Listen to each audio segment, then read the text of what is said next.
Hey guys, it's Jim Halterman from TV Guide Magazine and TV Insider. I'm here with Jane Krakowski to talk about season 2 of Name That Tune.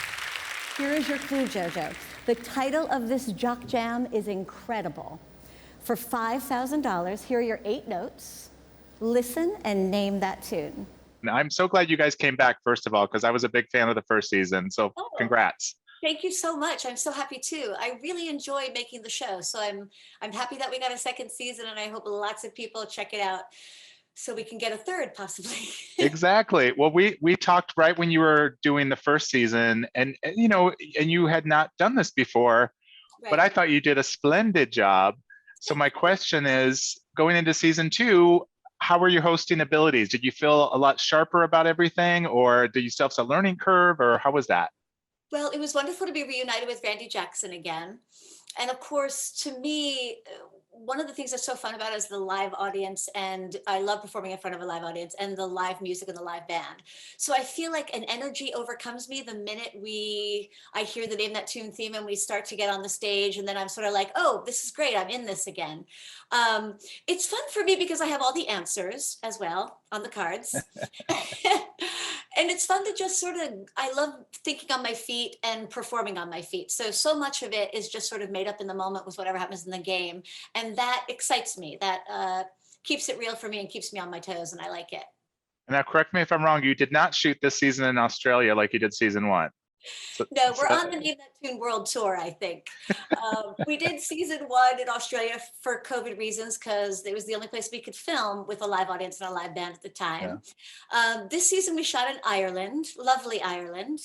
And it was amazing to be there. The people are so nice there, and they wanted to try to make the best show possible for us. So I feel like the Irish people are so welcoming to their country and want to share it with you. And now I know there's some changes in season 2. We're seeing some different people as the contestants.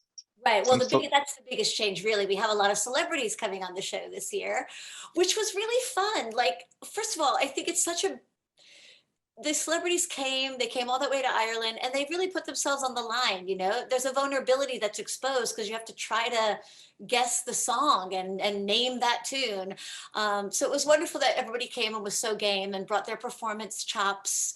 My dear friend Titus Burgess came, which meant the world to me. He's such a sweetie, and I thought he'd do really good at the game too, because he's so musically inclined. Yeah. But it was wonderful to have him come, and we had some fun singing a little duet together.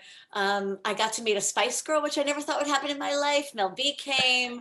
Shaggy came. Shaggy is a really good friend of Randy's and showed up and was hilarious and performed for us live in the studio. So that's super fun to see.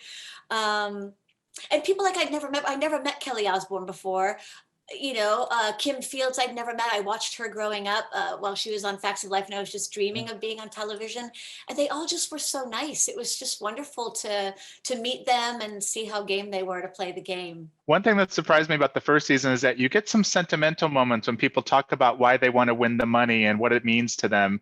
Is that still a part of season 2? Do we get that with either the celebrities or the everyday folks? Yes, with both. And what was really lovely about the celebrities is that they all played for a charity of their choosing. And we're in such rough times right now and crazy times. So it was wonderful to be able to give away that much money to charities that meant so much to each individual celebrity. And then, of course, the regular players that came on just got to take home lots of good hot cash. Okay. I remember last year you told me that you got advice from Titus and Alec Baldwin about hosting a game show. So now that you're a seasoned host, what advice would you give to somebody who is doing it for the first time? What's the number one thing that they need to remember? Oh, what a great question. I haven't thought about that prior to this interview. What would I say? I think for me, I touched on it a little bit earlier. It's the element of it being live, that you've got to be on your feet and think really quickly. And I mean, in a way, I'm not really being a character. I'm showing more of me than I do in roles. So for me, that's the joy of sort of celebrating that and the comedy that can naturally ensue from being host and being part of the game show. Okay. I don't know if I'm worthy of giving advice yet, but let me think about that. Okay. You guys watch Name That Tune every Tuesday on Fox. Jane, thank you so much for your time. Always a pleasure. It is. Thank you so much for having me.